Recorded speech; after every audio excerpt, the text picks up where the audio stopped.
Youth politics நேயர்களுக்கு வணக்கம். தமிழ்நாட்டில் இருக்கக்கூடிய எதிர்க்கட்சியிலிருந்து நேற்றைக்கு ஆரம்பிக்கப்பட்ட புதிய கட்சி வரைக்கும் எல்லாருமே காமனாக ஒரு குற்றச்சாட்டு வைக்கிறது என்ன அப்படின்னு பார்த்தோம்னா, தமிழ்நாட்டில் சட்ட ஒழுங்கு ரொம்ப மோசமாக இருக்குது, தலித்துக்கு உண்டான வன்கொடுமை ரொம்ப அதிகமாக நடந்துகிட்டு இருக்கு, பெண்களுக்கு உண்டான பாதுகாப்பு இங்கே சுத்தமாக இல்லை, குழந்தைகள் தினமும் பாலியல் தொந்தரவுக்கு ஆளாகப்படுறாங்க அப்படிங்கிற மாதிரி நிறைய குற்றச்சாட்டை அடுக்கடுக்க வச்சுட்டு போயிட்டே இருக்காங்க. அதை நிரூபிக்கும் விதமாக டெய்லி எதனா ஒரு கொலை காட்சியோ இல்லை பெண்களுக்கு உண்டான ரேப் கேஸோ நடந்துக்கிட்டு தான் இருக்குது.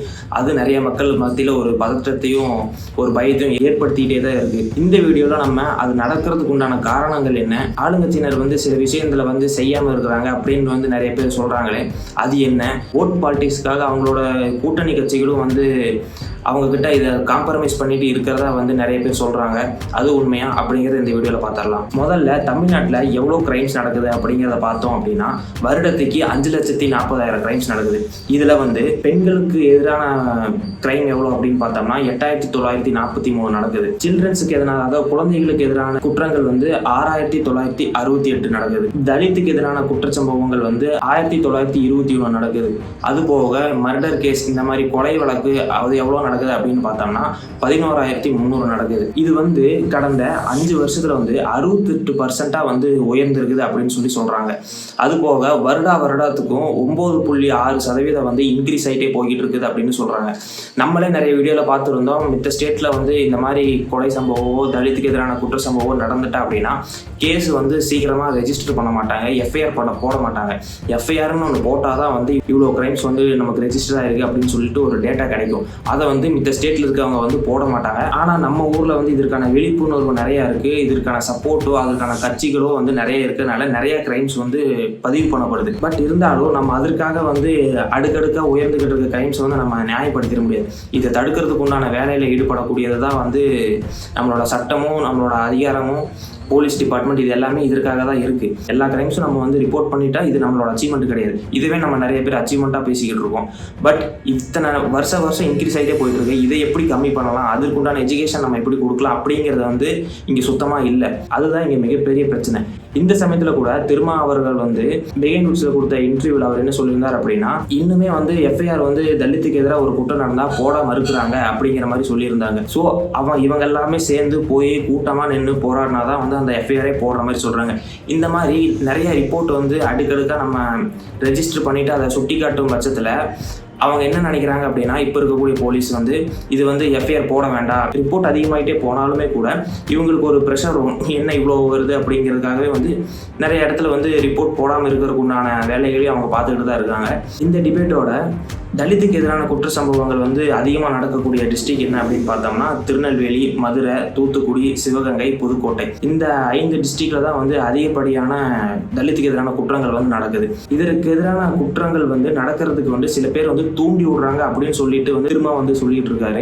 அது போக போலீஸ் டிபார்ட்மெண்ட்டுக்குள்ளேயே இந்த மனநல இருக்கு, அதனாலதான் இங்க மிகப்பெரிய குற்றங்கள் நடக்குது, இது ஒரு மனநோய் அப்படிங்கிற மாதிரி அவர் சொல்லியிருந்தாரு அந்த இன்டர்வியூல. ஸோ இப்போ இந்த மாதிரி போலீஸ் டிபார்ட்மெண்ட்டுக்குள்ளேயே இது நடக்குங்கிற பட்சத்தில் கஸ்டோடியல் நடக்கிறதுல எந்த விதமான சந்தேகமும் இல்லை. அங்க இருக்கக்கூடிய போலீஸ் ஆபீசரோட மைண்ட் செட்டே அந்த நிலைமையில தான் இருக்கு, ஒரு சாதி வாரியான ஒரு நோக்கத்துல தான் இருக்கு. அப்படிங்கிற பட்சத்துல இதை நம்ம ஒண்ணுமே பண்ண முடியாது. சமூக நீதி, மத ஒற்றுமை, இன ஒற்றுமை அப்படின்னு சொல்லிட்டு உருவாக்கப்பட்ட கட்சிகளாக இருக்கக்கூடிய திராவிட கட்சிகளே இங்க அதை ஏற்க மறுக்குதுங்கிறது தான் என் நிதர்சனமான உண்மை.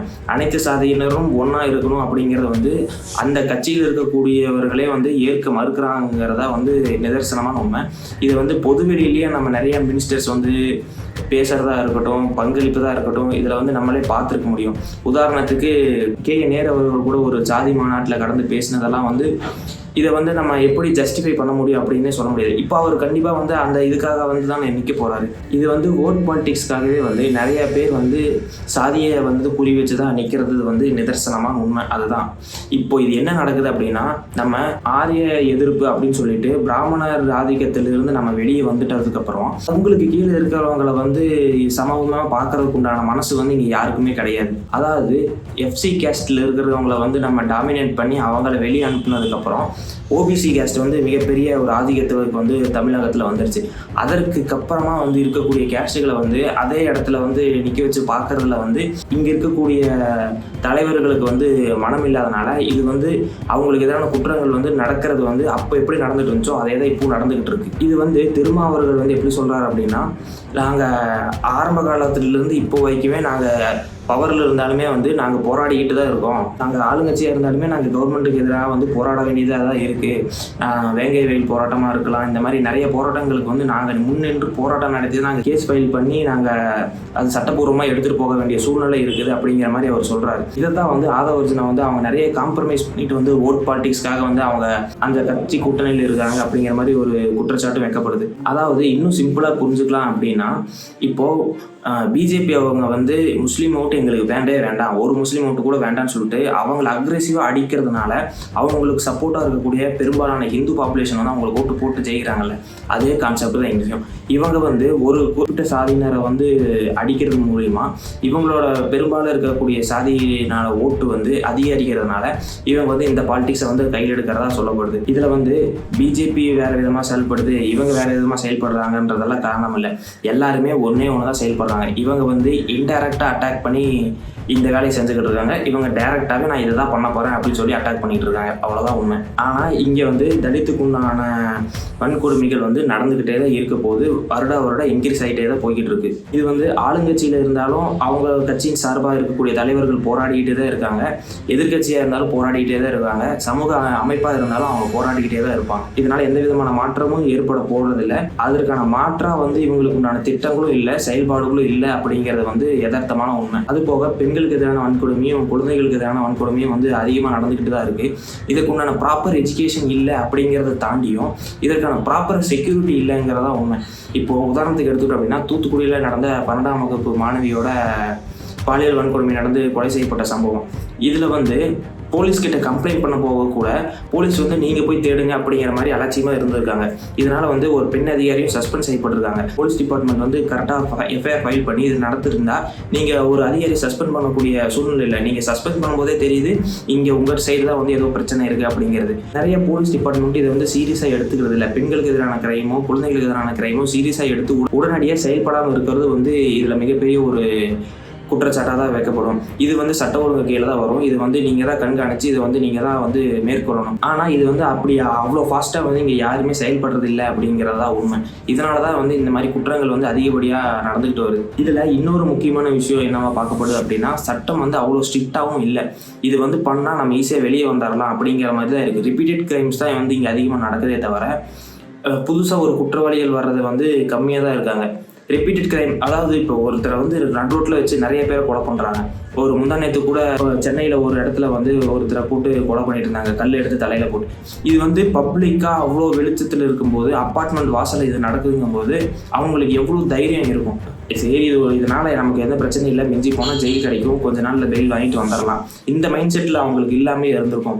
அவ்வளோ முட்டாளாக இருக்க போகிறாங்க. ஸோ அவங்களுக்கு இருக்கக்கூடிய பின்னாடி இருக்கக்கூடிய சின்ன சின்ன கட்சி சப்போர்ட்டும் அவங்களுக்கு இருக்கக்கூடிய அந்த கவர்மெண்ட் வந்து ஈஸியாக வளர்ந்து கொடுக்குறது, இந்த மாதிரி இருக்கிறதுனால தான் வந்து இந்த உண்டான கிரைம்ஸ் வந்து ரொம்ப அதிகமாக இருந்துகிட்டே போகுது. இதற்கான தீர்வு வந்து கடுமையான சட்டங்கள் மட்டுமே தான் இருக்க முடியுமே தவிர வேறு எதுவும் இருக்க முடியாது. அதற்காக வந்து தூக்கில் போடணும் அப்படிங்கிற மாதிரி நான் சொல்ல வரல. அது ஒரு உயிரை எடுக்கிறது வந்து நமக்கு அதில் உடன்பாடு இல்லைனாலுமே சட்டங்கள் கடுமையாக இருக்கணும். அதிகப்படியான பெண்கள் குழந்தைகளுக்கு எதிரான இருக்கக்கூடிய கிரைம்ஸ் எல்லாமே வந்து தலித் சமூகத்தை சார்ந்தவர்களாக தான் இருக்கிறாங்க. ஸோ இதுலேருந்து என்ன தெரிய வருது அப்படின்னா, நம்ம ஊரில் சாதி இல்லை, நம்ம ஊரில் வந்து எல்லாருமே சோசியல் ஜஸ்டிஸ் ஃபாலோ பண்ணுறோம், எல்லாரும் ஒற்றுமையாக இருக்கோம் அப்படிங்கிற மாதிரி யாராவது சொன்னாங்க அப்படின்னா அது கண்டிப்பாக கிடையாது. இங்கே பிரிவினைவாத ஆட்சி தான் இங்கேயும் நடந்துக்கிட்டு இருக்கு. இங்கே வந்து மதத்தால் பிரிக்காமல் ஜாதியால் பிரித்து ஆண்டுக்கிட்டு இருக்காங்க. அவ்வளோதான் உண்மை. மித்த ஸ்டேட்டில் என்னவா இருக்கும் அப்படின்னா, சாதி ரீதியாக பிரிஞ்சிருப்பாங்க, மத ரீதியாகவும் பிரிஞ்சிருப்பாங்க. ஆனால் நம்ம ஸ்டேட்டில் பொறுத்த வரைக்கும் சாதி ரீதியாக மட்டும் பிரிஞ்சிருக்காங்க, மத ரீதியாக ஒன்றா இருக்கிறாங்க. இதுதான் உண்மை. ஸோ இங்கேயும் பிரிவினைவாத ஆட்சி தான் நடந்துக்கிட்டு இருக்கு. இதற்கான தீர்வு என்ன அப்படிங்கிறது வந்து எனக்கு தெரியல. உங்களுக்கு தெரிஞ்சால் கமெண்ட்டில் சொல்லுங்கள். நன்றி.